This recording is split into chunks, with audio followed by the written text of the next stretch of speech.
Ah, Cyberpunk, un des jeux qui était le plus attendu depuis plusieurs années. Et aujourd'hui, c'est le chaos sur Internet, beaucoup de gens sont en colère, beaucoup de gens demandent à être remboursés, il se passe énormément de choses. Aujourd'hui, je vous donnerai aussi mon avis, mon expérience vis-à-vis de ce jeu avec une PS4 Fat. C'est parti, générique.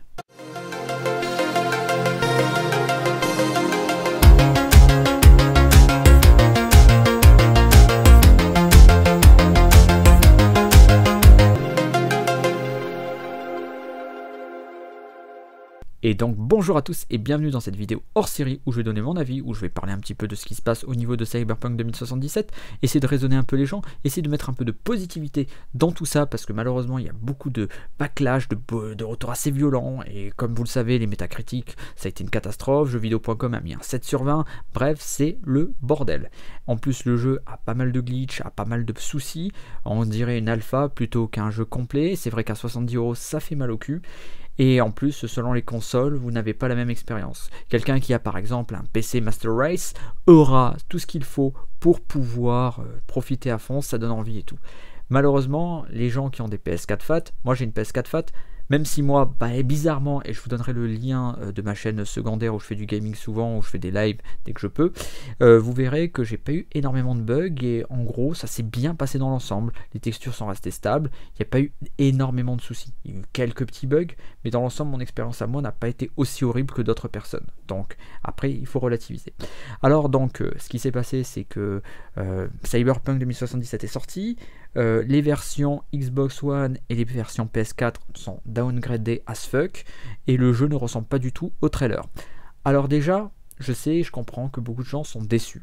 Moi aussi j'étais un petit peu déçu, après j'ai pris du recul, mais dans l'ensemble, c'est vrai que le jeu n'est pas aussi beau que ce qu'on nous montrait dans les trailers, parce que ces trailers-là étaient faits pour des PC de compétition, pour peut-être les next-gen, les futures consoles, c'est-à-dire la PS5 et la Xbox Series X, et donc c'est normal que d'un côté, on n'est pas, on va dire, avec un matériel, surtout une console qui a été fabriquée dans les années 2010 et qui est sortie en 2013 pour la PS4, de ne pas avoir cette qualité graphique, parce qu'on est quand même sur du matos qui a presque 10 ans, on approche des 10 ans.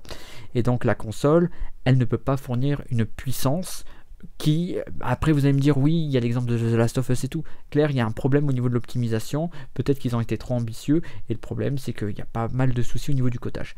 Après, c'est des projects, Red a déjà fait The Witcher 3. The Witcher 3, souvenez-vous, on avait des trailers de malades, avec le fait que c'était super beau, il y avait énormément de choses, et après la réalité. Vous avez beaucoup de choses qui sont comparatives sur YouTube, vous cliquez, vous cherchez, vous allez trouver des vidéos où il y a des gens qui font les différences, et ça c'est normal. Dans l'industrie du jeu vidéo, on va toujours plaire aux investisseurs, plaire aux gens qui vont acheter le produit, on va essayer de leur donner envie. C'est sûr que en mettant un trailer en Full HD avec tout ce qui est beau, tout ce qui est merveilleux, même si ce sont des scènes pré-rendues, ça donne plus envie d'acheter que de vous montrer le produit final. De toute façon, le produit final, souvent 3/4 du temps, il n'est pas fini. Surtout maintenant dans notre ère. Et d'ailleurs là, on va en parler rapidement. Au niveau déjà de la technologie, comme je l'ai dit, la PS4, elle est complètement out maintenant. On est arrivé à la fin de la PS4, maintenant on passe sur la PS5 et la nouvelle Xbox et de nouveaux PC beaucoup plus puissants. Et Cyberpunk, je suis sûr, tournera très bien dans quelques mois. Après, pour les possesseurs de PS4 comme moi, Fat, je pense qu'avec les mises à jour, petit à petit, on va se rapprocher de quelque chose de plus intéressant. Parce que, si vous regardez, on a No Man's Sky. No Man's Sky, c'est l'exemple même. No Man's Sky, au début, était un jeu qui était dégueulasse. Faut le dire, moi je l'ai acheté, j'ai essayé de le défendre, mais le jeu, il était très dur au niveau de la jouabilité, c'était moche, les trailers étaient mensongers, et ils se sont pris un backlash de malade. Maintenant, retournez voir No Man's Sky, ce n'est plus la même chose, parce que Hello Games, derrière, a continué à faire le maximum pour mettre des patchs et tout, ce qui a rendu le jeu, maintenant, un des meilleurs jeux dans sa catégorie. Donc, je pense qu'il faut être patient. Je sais aussi que ça aussi c'est la faute des joueurs, des investisseurs et aussi de l'industrie du jeu vidéo. Il faut remettre les choses au point. C'est que Cyberpunk 2077, les gens le réclamaient à tort et à travers. Alors il y a eu beaucoup de retard, ça a pris énormément de temps au niveau du développement. Et donc au bout d'un moment ils ont voulu le sortir, mais ils l'ont sorti d'une façon, je comprends tout à fait que les gens soient en colère parce que beaucoup de gens espéraient vivre une aventure épique, découvrir un nouveau jeu vidéo qui allait révolutionner leur vie. Je le comprends tout à fait. Je suis dans cet état en partie dans mon cœur. Il y a une partie qui est déçue, c'est clair, je ne vais pas mentir. Mais d'un autre côté, le jeu a quand même des qualités. Ce jeu-là, il a un monde, il a une façon d'être et on peut être immergé très rapidement. Moi, j'ai été immergé dans le jeu très rapidement. Après, j'ai eu de la chance que dans mes parties, elles ont été vachement stables. Je touche du bois. J'ai pas eu trop de soucis. Donc moi, je me suis senti happé dans le jeu. L'univers est génial. L'ambiance, elle est unique. Le doublage en VF est très bon. Il y a pas mal de choses qui ne sont pas jetées. C'est clair que la ville, elle n'est pas comme dans les trailers et qu'il y a beaucoup de bugs, de glitches qui peuvent vous énerver. Après, je sais que moi je fais partie des gens qui sont du genre à dire que les graphismes ne font pas tout. D'autres, vous allez dire, ouais, mais les graphismes c'est super important. Je comprends, il y a plusieurs écoles. Moi, mon école à moi, c'est l'expérience de jeu, m'amuser, tout ça. Alors l'expérience de jeu, certes, avec des glitches et des bugs, ça va pas le faire, mais ils vont petit à petit patcher le tout. Donc, rassurez-vous sur ça. Je pense que les retours assez violents qu'ils ont eu, le fait qu'ils se soient un peu cassés les dents en bourse, ça les a peut-être un petit peu fait réfléchir. Les développeurs qui sont derrière vont se donner le maximum pour essayer de faire quelque chose de stable. Bien entendu, le jeu graphiquement ne sera pas une tuerie. C'est fini pour ça. Là, il faudra passer en next-gen. Normalement, l'update, la mise à jour pour passer en next-gen via votre CD PS4 sur la PS5, normalement, restera gratuit. Et donc, voilà. Donc vous pourrez récupérer le jeu en meilleure qualité quand vous aurez la PS5. Alors vous allez me dire, ouais, mais il faut passer sur les consoles next-gen. Ben oui, mais à bout d'un moment, vous le savez très bien, on arrive, et c'est ça que j'aimerais rappeler aux gens, c'est qu'on arrive à la croisée des chemins. À l'époque de la PlayStation 3 PS4, il y a eu un fossé. Il y a eu un fossé technologique. Vous aviez la version PS3 qui continue à sortir, et vous aviez la version PS4 qui était complètement différente pour énormément de jeux. Je vais pas en citer parce qu'il y en avait énormément et il y avait un gap technologique. Certains éditeurs ont dit fuck it, on passe directement à la next gen et si vous voulez jouer au jeu, vous devez aller sur la next gen. Et voilà. Le truc, c'est que maintenant, on arrive à une période où malheureusement, les consoles PS4 et Xbox One sont arrivées à leur limite. Il y aura encore quelques petits jeux, mais je pense que maintenant ils vont passer tout sur la next-gen, qui est beaucoup plus gourmande en énergie et qui est beaucoup plus puissante. Donc voilà, après il ne faut pas en vouloir non plus à fond à CD Projekt, parce que les développeurs qui sont derrière ne sont pas fautifs. Après c'est l'industrie du jeu vidéo, encore une fois, qui fait des choix. On mise plus sur les AAA, on essaie de les sortir maintenant. 3,9 quarts des AAA qui sortent sont buggés ou ont besoin d'avoir des patchs, plusieurs patchs pour être stable. Vous le savez très bien, quand vous jouez à un jeu, vous avez souvent des mises à jour directement Day One parce que le jeu n'est pas fini complètement ou qu'il y a certaines parties du processus qui n'ont pas été complétées. Et ça, c'est un des problèmes que j'espère qu'un jour l'industrie du jeu vidéo se mettra peut-être, il y aura une remise en question, parce que c'est vrai que à mon époque, il y avait des jeux, quand ils sortaient sur le CD, il y avait des bugs, mais ils essaient de limiter au maximum.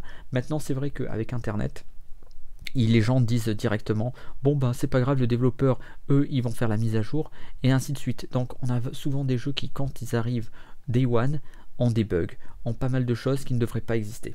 Et je suis tout à fait d'accord. Après, dernière chose qui est très importante, il faut quand même laisser le temps à CD Projekt, même si je suis tout à fait d'accord avec tout ce que disent les gens, que c'est vrai que sortir un jeu en état comme ça, c'est pas correct. Et ils auraient dû prévenir en disant, le jeu sur PS4 sera largement moins cher, et les versions PS5 et autres seront beaucoup plus chères, mais sans la mise à jour. Au niveau de l'update pour la passer directement en version PS5. Ça aurait pu être possible. Ça aurait pu être complètement possible. Après, c'est du marketing. Le problème, c'est qu'ils ont fait du marketing à outrance en disant que ça serait une révolution et tout ça. Et donc, les gens ont gobé, quoi. Et au bout d'un moment, l'attente était telle que, comme en plus, ils ont dit qu'ils ont poli le jeu, que le jeu était super, parfait, blabla. Et bah, voilà. Au bout d'un moment, on arrive à la croisée des chemins. Et donc, on se retrouve avec des gens qui attendaient ce jeu comme le Messie, et qui sont extrêmement déçus et qui se sentent trahis. Et je pense que le fait de faire beaucoup de com, mais ne pas dire, s'ils avaient été honnêtes dès le début en disant que les versions PS4, Xbox One, c'était vraiment pour faire plaisir aux gens, même si c'était pas du tout stable et que l'expérience aurait été différente, je pense que la pilule aurait été beaucoup mieux avalée. Certes, ils auraient fait moins de profit, mais bon voilà. Après, pour finir, je vais vous dire un exemple même, hein, pour ceux qui sont possesseurs aussi de Switch. Vous vous souvenez de ARK, ARK. ARK, c'est la même chose, c'est-à-dire que ARK, au niveau de la version Switch, on avait des pubs qui nous montraient quelque chose de génial et tout. Vous avez le jeu en main, c'est horrible. C'est clairement horrible. C'est très dur d'y jouer. La Switch elle surchauffe et tout. C'est un jeu qui est quasiment pour moi injouable. Et quand j'ai vu les pubs, je voyais la différence in-game. Voilà, je veux dire, après il y a eu un mini scandale, mais sans plus. Après Cyberpunk, c'est un jeu qui est vachement, on va dire, réputé et tout. Et donc voilà, après je vais vous dire autre chose. Faites-vous votre avis.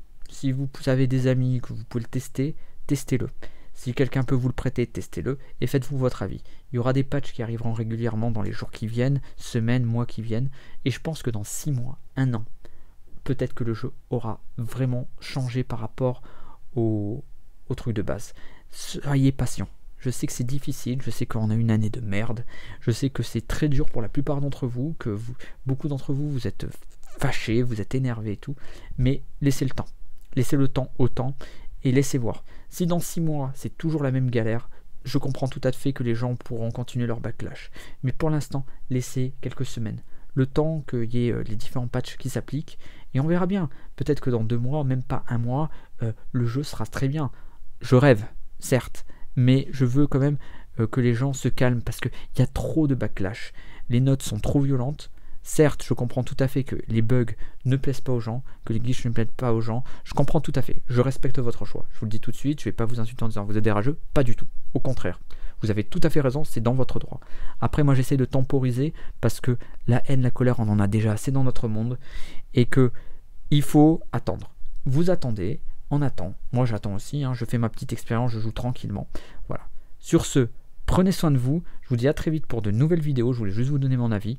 Et je vous dis à la prochaine. Ciao.